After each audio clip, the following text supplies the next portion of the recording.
Hello Mayam, Mayam ai Mayam da ngasi happy pau anouba mayam thuna tamningbagidamagta aina video se semjabane.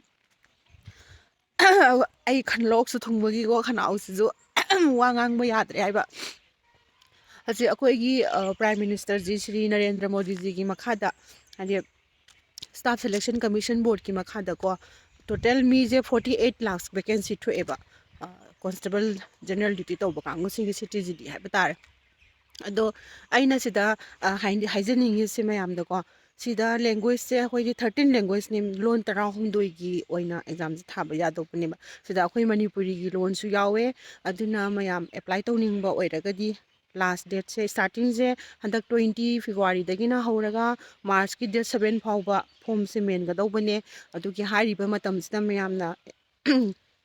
ꯐꯣꯝꯁꯦ ꯃꯦꯟꯁꯟꯕꯤꯔꯣ ꯖꯣꯕꯁꯦ apply ꯇꯧꯔꯣ ꯍꯥꯏꯕꯗꯤ ꯑꯩꯈꯣꯏꯒꯤ ꯂꯦꯡꯒ꯭ꯋꯦꯖꯇꯁꯨ ꯏꯒꯗꯧꯕꯅꯤꯅ ꯍꯥꯏꯗꯤ ꯑꯣꯟꯂꯥꯏꯟꯗ ꯊꯥꯒꯗꯕꯅꯤ ꯑꯗꯨꯅ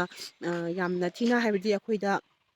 ꯌꯥꯝꯅ ꯐꯕ ꯑꯣꯄꯣꯔꯆꯨꯅꯤꯇꯤ ꯍꯥꯏꯕꯗꯤ ꯌꯥꯝꯅ ꯆꯥꯟꯁ ꯌꯥꯝꯅ ꯂꯩꯕ ꯀꯩꯅꯣꯅꯦ ꯑꯗꯨꯅ ꯃꯌꯥꯝ ꯍꯧꯖꯤꯛ ꯃꯅꯤꯄꯨꯔꯗ ꯊꯣꯛꯂꯤꯕ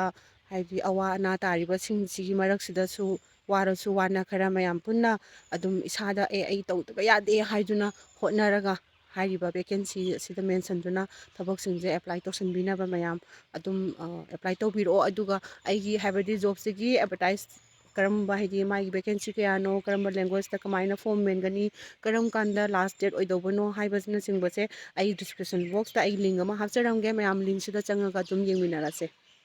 ꯕꯥꯏ ꯊꯦꯡꯛ ꯌꯨ ꯑꯗꯨꯒ ꯋꯥꯐꯝ ꯑꯃꯅ ꯃꯌꯥꯝꯅ ꯅꯨꯡꯁꯤꯕꯤꯗꯨꯅ ꯑꯔꯣꯏꯕ ꯑꯣꯏꯅ ꯑꯩꯒꯤ ꯆꯦꯅꯦꯜꯁꯤꯕꯨ ꯁꯕꯁꯀ꯭ꯔꯥꯏꯕ ꯑꯃꯃꯝꯇꯪ ꯅꯝꯁꯤꯟꯕꯤꯔꯝꯃꯣ ꯑꯗꯨꯒ ꯍꯥꯏꯕꯗꯤ ꯃꯇꯨꯡꯗ ꯑꯃꯨꯛ ꯏꯟꯐꯣꯔꯃꯦꯇꯤꯚ ꯑꯣꯏꯕ ꯂꯥꯛꯄ ꯃꯇꯝꯗ ꯈꯨꯗꯣꯡꯆꯥꯕ ꯂꯥꯛꯄ ꯃꯇꯝꯗ ꯑꯩꯅ ꯑꯗꯨꯝ ꯍꯥꯞꯀꯠꯆꯔꯛꯀꯅꯤ ꯑꯗꯨ ꯃꯌꯥꯝ ꯖꯁ ꯑꯩꯅ ꯁꯤ ꯐꯣꯇꯣ ꯂꯧꯔꯒ ꯍꯥꯞꯆꯕꯅꯤ ꯑꯗꯨ ꯑꯩ ꯗꯤꯁꯀ꯭ꯔꯤꯞꯁꯟꯗ ꯆꯪꯕ ꯃꯇꯝꯗ ꯃꯌꯥꯝꯅ ꯀ꯭ꯂꯤꯛ ꯇꯧꯕꯤꯔꯒ ꯃꯅꯤꯄꯨꯔꯤ ꯂꯦꯡꯒ꯭ꯋꯦꯖꯇꯣ ꯁꯦꯂꯦꯛ ꯇꯧꯕ ꯃꯇꯝꯗ ꯏꯟꯐꯣꯔꯃꯦꯁꯟꯁꯤꯡꯁꯦ ꯑꯗꯨꯝ ꯏꯔꯥꯏ ꯂꯥꯏꯅ ꯃꯊꯪ ꯊꯣꯛꯄꯤꯔꯛꯑꯅꯤ ꯊꯦꯡꯛ ꯌꯨ